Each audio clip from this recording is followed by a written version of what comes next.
Guardians of the Blade by Adalene Martis. Chapter 22. The Cubs Move Out. Therak and Nyra stood in the spare room next to theirs, surveying the space that would soon become the Cubs' own. The metallic walls reflected the soft glow of the overhead lights, casting a Spartan ambiance. They spread out additional fur pelts on the floor, creating a cozy area for sleeping and play. "Rather sparse, isn't it?" she asked, smoothing out a particularly plush fur. Therak shrugged, arranging a few cushions along one wall. "I think they'll enjoy having a place of their own." The true test came when Therak fetched them from the other room. At first they bounded into the room, their eyes wide with curiosity. Lyra flopped onto one of the furs, only to be promptly pounced on by Karen. They tumbled playfully, a tangle of limbs and tails. Mom sat nearby, meowing enthusiastically, as if narrating the antics of his siblings. Nora and Urmah sniffed around the room, their noses twitching as they explored every corner. After a few moments they settled down, looking around with expressions that suggested they found the room a bit boring. Nyra noticed their lackluster response and turned to Therak. "I think we need something to keep them busy," she observed. "The room feels a little barren." Therak scratched his chin thoughtfully. "You're right. What if? Each of my crewmates had a data pad. I haven't seen those in decades, but I'm pretty sure I stuck them in a closet somewhere. Do you think those could be useful?" Nyra's eyes lit up. "If we can get them working, I can design some software for the Cubs. It would be great for entertainment and education." "I'll go find them," Therak offered. He left the room and began his quest through the facility's winding corridors. Storage closets and unused rooms held relics of the past. He sifted through boxes and shelves. Dust motes danced in the air as he rummaged, until finally, at the back of a large closet, he found a stack of outdated datapads tucked away in a crate. "Found you," he murmured triumphantly, wiping a layer of dust from the top of the devices. Returning to Nyra, he presented the datapads. She took them eagerly. "I'll see if I can get these working and update them with something that's suitable for the Cubs," she said, settling down at a nearby table. While Nyra delved into her project, Therak considered other ways to make the Cubs' room more engaging. An idea struck him, and he headed off to find a spare foam mattress that he'd spotted in one of the supply rooms. Using a sharp utility knife, he carefully cut the foam into large shapes: cubes, cones, and spheres. The soft material would be perfect for the Cubs to play with safely. After crafting the foam shapes, he checked in on Nyra. She was deeply engrossed in her work, collaborating with the facility's AI. "What's that?" he asked, looking blankly at the lines of code from over her shoulder. "I'm programming some games that will not only entertain them but also help develop problem-solving skills for becoming our future technicians," she explained without looking up. Therak raised an eyebrow. "Technician games?" She glanced at him and leaned in to whisper. "I had to pitch the idea to the AI somehow." He chuckled softly. "Clever." Leaving her to her task, Therak ventured back into the storage areas. He found a coil of thick metal cordage and an old lightweight cup. With patience and strength, he bent the cordage around and around, forming a large spherical cage. Placing the cup inside, he secured it so it would rattle pleasantly when moved. Satisfied with his handiwork, he tested the ball, giving it a gentle roll. The cup clattered inside, making an intriguing sound that he was sure the Cubs would enjoy. Gathering the foam shapes and the metal ball, Therak returned to the Cubs' room. The young ones perked up at the sight of the new items.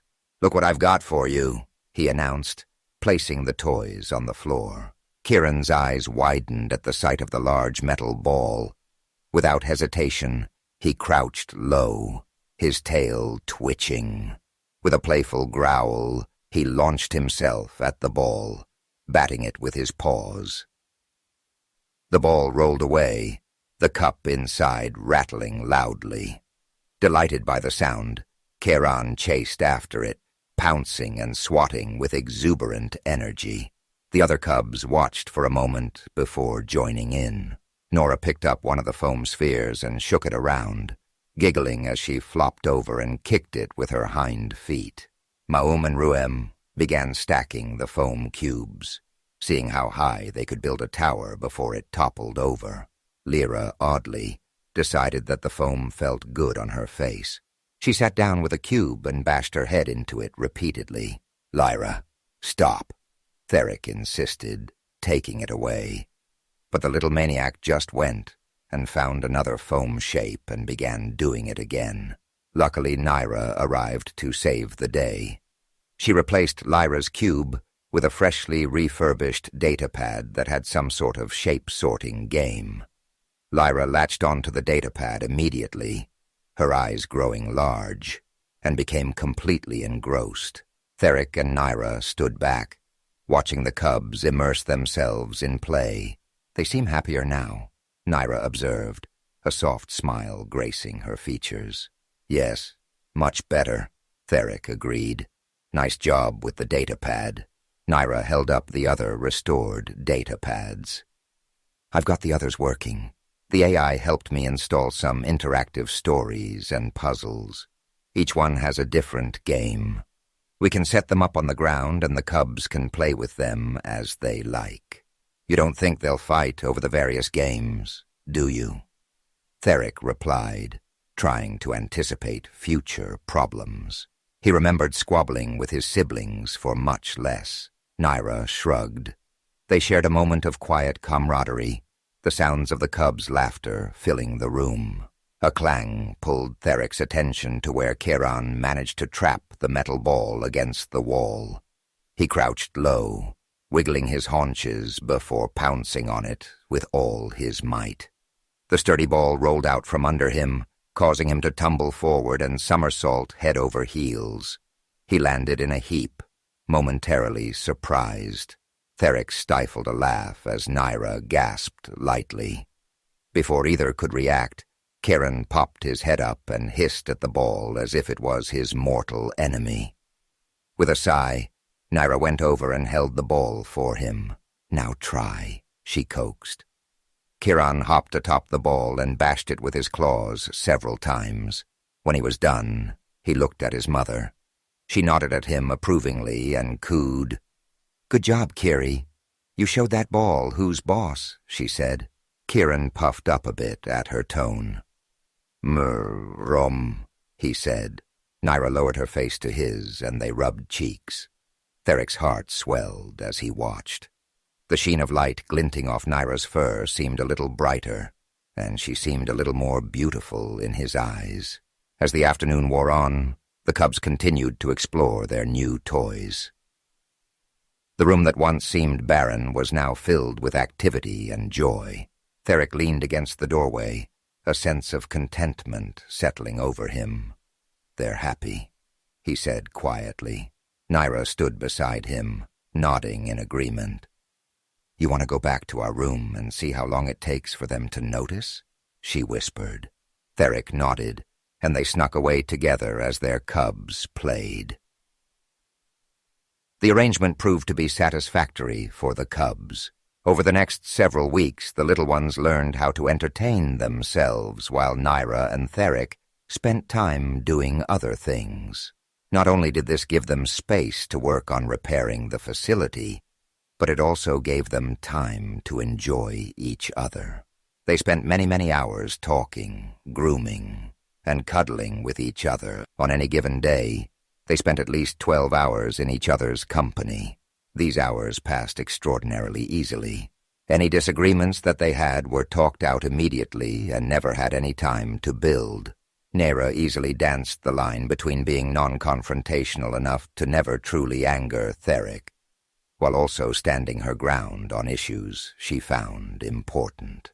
Her humor was witty, sometimes cutting, but always gave him a chuckle. He had never gotten along with anyone so well before, not even his previous mate who he'd grown up with. The cubs provided ample topics of conversation with their budding personalities. But Nyra and Therak also enjoyed imagining what life would have been like if they had met somewhere else and had somehow managed to connect.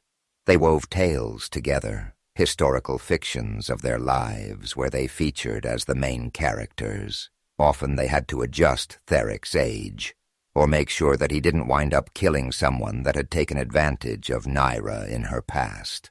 Therak couldn't help daydreaming about challenging her former mentor, who had drugged and raped her.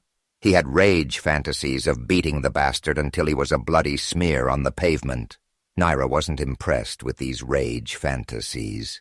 She didn't want Therak to go to jail. "How do you think you could keep the B.L.A.D.E a secret if you go to jail and get your background investigated?" she would ask. Her favorite reimagining of their lives together involved her being an exchange student to a Ferran school where she could bump into him and magically fall in love at first sight.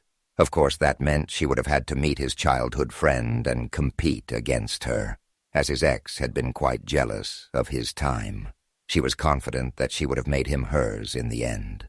During their discussions, the differences in their culture became apparent. In Ferran society, it was common to see sappy old couples together being sweet on each other. The family compounds where prides like Therak's lived together were a main feature of the Ferran social structure that Nyra found fascinating. Even if she thought living with an extended family would be a bit stifling. After all, his ex was friends with his sisters and his mother. It would have been really awkward. Her heritage had a culture of mostly single mothers until later in life. Nearly everyone lived separately from their families in adulthood. Healthy relationships were extremely rare, and nearly every felina she knew had been raped at least once. The drug which suppressed felina birth control medication was seemingly omnipresent, and its misuse was criminally underpunished. However, because they were expected to survive on their own, cats in her culture were high-achieving. They also had a good social safety net to help support single mothers, which was the norm. Because of their advanced technology, meat was grown in factory labs and free for those in need. Free universal birth control ensured land was readily available, cheap, and no one went without housing. Education was managed by advanced AIs. Synthesized medicine and AI doctors meant health care was essentially free. Family ties held little importance in their society, offering no real advantage for survival. For reasons Therak couldn't grasp, their bonds relied on practical exchanges to endure. Another big benefit to her society, according to her, was that cats didn't have to worry about being challenged to a duel for impinging someone's honor, because they had no honor. Their romantic reimagining wasn't a perfect exercise. Even in their fantasies, they had problems. But they learned about each other while having fun. A happy side effect to all this one-on-one time was that both Therak and Nyra were counting down to her next heat. From then on, her heats were intense, even for them. Therak lost count of how often either he or she initiated. He was more concerned about repairing the broken furniture and caring for the cubs whenever Nyra was napping between sessions. The intensity of their sessions was exhausting for Therak. By the end of her heats, he could feel anxiety at the work left undone, building within him. His knee would also be swollen, making it difficult to walk, let alone hold the positions they were experimenting with. The month break between her heats was both a vacation and a moment to rebuild his anticipation for the next time. He enjoyed being with Nyra. She was better than any dream he'd ever conjured. But, all the same, he was glad her heats didn't last longer. If they had, he wasn't sure what he would have done.